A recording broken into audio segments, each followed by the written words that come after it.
সকলোকে good morning জনাইছোঁ। মোৰ চেনেললৈ স্বাগতম জনাইছোঁ। আজি লৈছোঁ এটা ভাল খবৰ।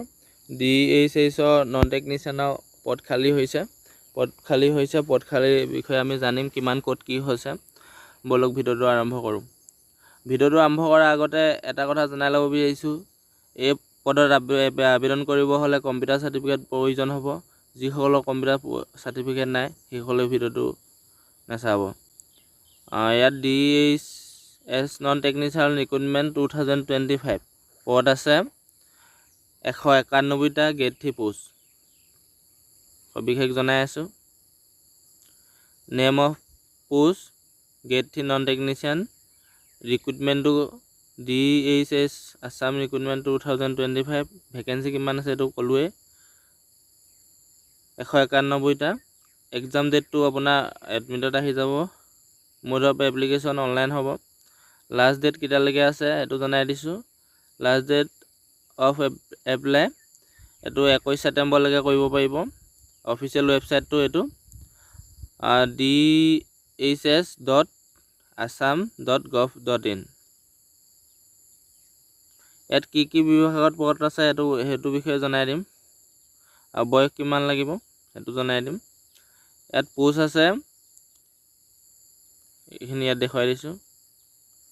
Name of post health educator আছে 78টা। জুনিয়ৰ এছিষ্টেণ্ট একাউণ্টেণ্ট এছিষ্টেণ্ট কাম LDত আছে 72টা। বেচিক হেল্থ ৱৰ্কাৰ আছে 41টা। এতিয়া জনালোৱে ইয়াতো সেইটোৱে দিছে।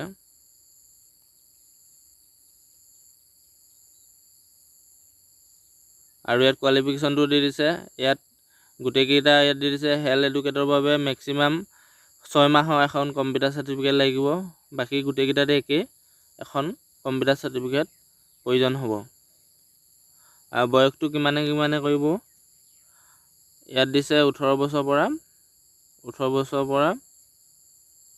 হ'ব লাগিব। এজ ৰিলেশ্যনটো আপোনালোকে জানে ইয়াত দি দিছে। আৰু এইটো কেটেগৰী আনৰিজাৰ্ভে 18 বছৰৰ পৰা 40 বছৰলৈকে কৰিব পাৰিব।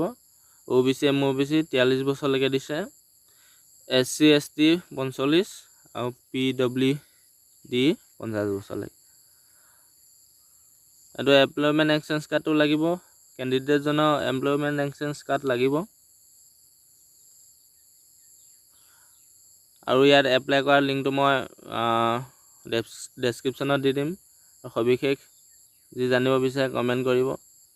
ভিডিঅ'টো ইমানেই আছিলে।